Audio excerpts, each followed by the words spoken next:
ये जो अगला हफ्ता है, अगले चंद रोज़, वैसे तो हर दिन, हर मिनट, हर घड़ी, ये हम जिस दौर से गुजर रहे हैं, आप नहीं मानते लेकिन मैं मेरा ये देखें ना, आप मुशाहिद हैं, मुशाहिदा करते हैं, मैं शाहिद हूँ, यानी देखता हूँ चीज़ों को, देखें विटनेस। मुझे लगता है ये वर्ल्ड वॉर 3 का एक पीरियड है जिससे हम गुजर रहे हैं। ये इट सॉर्ट, यानी एक पावर गिर रही है, एक उम्र ऊपर जा रही है, मिडिल पावर्स हैं दरमियान में, मतलब एक प्रोसेस है जिसमें अल्टीमेटली किसी एक ने आगे आना है। मतलब आई मे बी रॉन्ग, लेकिन ये है कि वो बहुत सारी चीज़ें ऐसी हैं जो 45 से या उससे पहले 100 साल पहले, बहरहाल हम इस पर पहले डिस्कस कर चुके हैं। मुझे ये बताएं, शुरू हम करते हैं ज़रा ईरान से।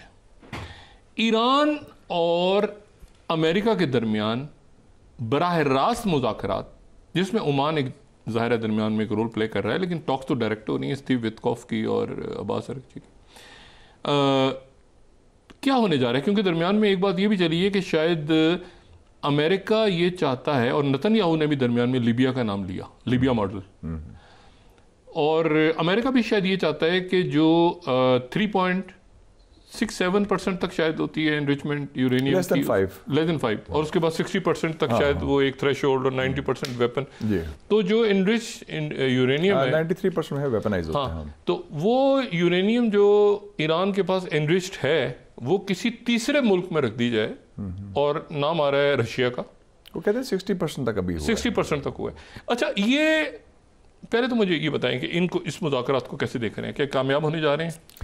एक जो थोड़ी बिग पिक्चर की बात आपने की है ना, कि जो दुनिया में तब्दीली आ रही है, मुझे याद आ गया लेनिन का call, there are decades when nothing happens and then there are weeks when decades happen. कई दिहाइयों में कुछ नहीं होता और कई हफ्तों में दिहाइयाँ हो जाती हैं।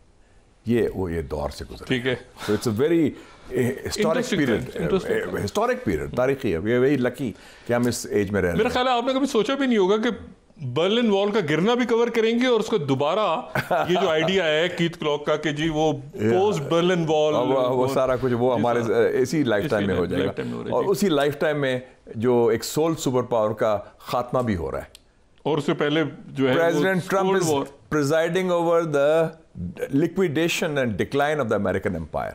ये आपके सामने बड़ा वाज़ेह है, ये जो ट्रम्प, प्रेसिडेंट ट्रम्प जो है, he is presiding over the liquidation and decline of the American empire, जो उसका खात्मा ही हो रहा है ना अमेरिकन एम्पायर का। अच्छा। तो उसमें आप जो ईरान की बात कर रहे हैं, ये बड़ा क्रूशल मुज़ाकरात हैं। पहली बात है कि एक बॉटम लाइन बड़ी वाज़ेह है, जो मीटिंग ग्राउंड है वाशिंगटन और तेहरान में। ईरान ने अंडर द रहबर Ayatollah al Uzma Sayyid Ali Khamenei वाज़ेह तौर पर ऐलान किया है कि हम एटम बम नहीं बनाएंगे। वेपन नहीं, फतवा दिया उन्होंने 2003 का फतवा है कि ये गैर अखलाकी है, गैर इस्लामी है एटम बम, हमारे कोई नीयत नहीं बनाने की। तो ये अमेरिकन जो ऑब्जेक्टिव है उसको मीट करता है। सो एक स्टार्टिंग पॉइंट तो हो गया ना। ये नहीं कि बम आपने बनाया हुआ है तो उसको ख़त्म करना है। आप कह रहे हैं कि हम बम नहीं बना रहे, और अब तो अमेरिका ने भी तस्दीक कर दी थी, अमेरिकन नेशनल सिक्योरिटी ये वाले भी तो ये भी कह गए। ये तो नेतन्याहू का प्रोपेगेंडा था ना कि इजराइल वो बम बनाने वाले, वो तो सारा था। तो वो एक मीटिंग पॉइंट है। मेरे ख्याल में ये इंशाल्लाह एग्रीमेंट हो जाएगा। शराइत क्या होंगी? शराइत उसमें रशिया का एक बड़ा और चाइना का रोल होगा ज़रूर, और वो जो एनरिच यूरेनियम की बात पहले भी हो चुकी है कि अगर ऐसी गारंटर्स चाहिए हमें, तो ये guarantors other nuclear powers can be the guarantors. Iran, चीन और रशिया को मानेगा गारंटर्स, जाहिर है कि वेस्ट के लोगों तो नहीं मानेगा। तो उस हवाले से मेरा ख्याल कुछ उस किस्म की डील हो सकती है। सी ट्रंप का जो ऑब्जेक्टिव है कि मैं अमन का दाई हूँ, I am the greatest peace maker, और मैं नोबेल पीस प्राइज लेके जाऊँगा 3 साल के बाद। सो वो उसका ऑब्जेक्टिव है, जंग नहीं करके, और मेरे ख्याल में वो कामयाब हो रहा है। लेकिन आप तो कह रहे हैं वो गोरबाचोव की तरह पीस प्राइज लेगा। वो तो खत्म हो गया ना, अमेरिकन डिक्लाइन तो उससे पहले शुरू हो गया। क्यों कहता है America make America great again? America great नहीं रहा ना, इसलिए तो वो कह रहा है कि ग्रेट अगेन। नहीं, मुझे अब ये बताएं, लेकिन ग्रेट की बुनियाद अब कमजोर होगी। अच्छा, मैं अभी इस पे वो जो टैरिफ्स की वॉर है, दूसरी चीजें, वो तो ये फैसला, ये जो टॉक्स हैं अब जो होंगी सैटरडे को, ये फैसला कौन होगी इसमें? देखिए ना, अभी सैटरडे से के बाद उन्होंने कल जो मुज़ाकरात हुए हैं उसके बाद कहा है कि अब एक्सपर्ट लेवल बात शुरू हो जिनीवा। हाँ, जिनीवा। सो टेक्निकल गुफ्तगू शुरू होगी कि कितनी इनरिचमेंट हुई है, क्या आपके मुशाहिद साहब, मैं कथा कलामी, आपको पता है वो एक कॉन्फ्रेंस हो रही है अमेरिका में, कार्नेगी वाली, कार्नेगी एंडाउमेंट, बड़ी अजीब सी ये हर साल होती है कॉन्फ्रेंस। अच्छा, कार्नेगी एंडाउमेंट फॉर इंटरनेशनल, आपने देखा उसमें की नोट? हाँ, अब्बास अरगची साहब। ये बड़ी अजीब सी बात नहीं है वर्चुअली? तो वो एक किस्म का मैसेज है ना। अच्छा, it's part of that overall diplomacy. नहीं, लेकिन कदाफी के साथ क्या हुआ था? कदाफी के साथ उसके बेटे ने मरवाया था उसको, कदाफी को। सैफुल इस्लाम जो बड़ा बेटा था, जिसको जाली डिग्री भी दी LSE ने पैसे देके, उसने सबसे ताल्लुकात बना लिए थे वेस्ट के, खासकर ब्लेयर के साथ। उन्होंने कहा कि ये एक ही रास्ता है कि आप अपने जितने न्यूक्लियर और बायोलॉजिकल चीज़ें, और ज़्यादती उन्होंने की कि उन्होंने हमारा नाम भी ना साथ डाल दिया था उन्होंने, जब उन्होंने सारा पैकअप कर दिया न्यूक्लियर, केमिकल, बायोलॉजिकल प्रोग्राम।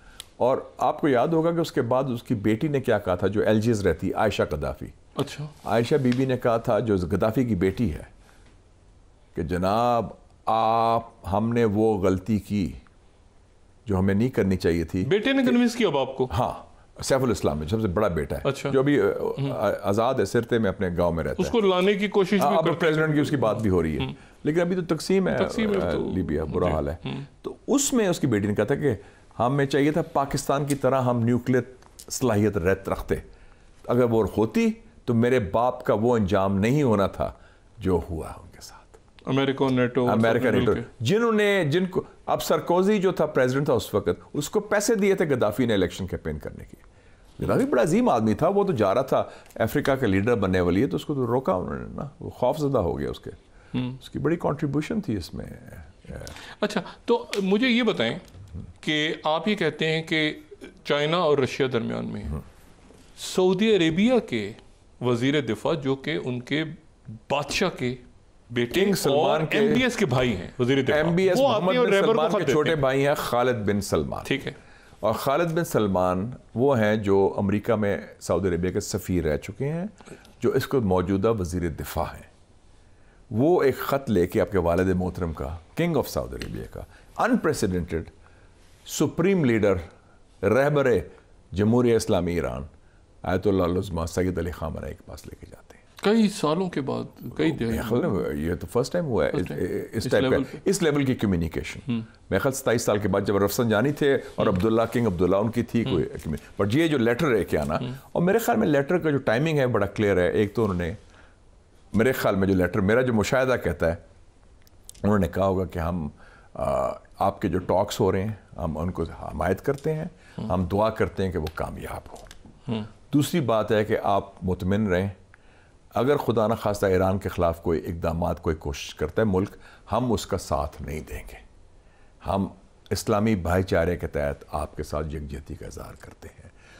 जो सुलह चीन ने करवाई थी मार्च 2023 को, हम उस असूल पर, चाइना और ईरान की, हाँ चाइना और सऊदी अरेबिया और ईरान की, जो चाइना ने कराई थी, सऊदी अरेबिया और ईरान की जो करवाई थी मार्च 2023 में, हम उस पर कायम और दायम हैं।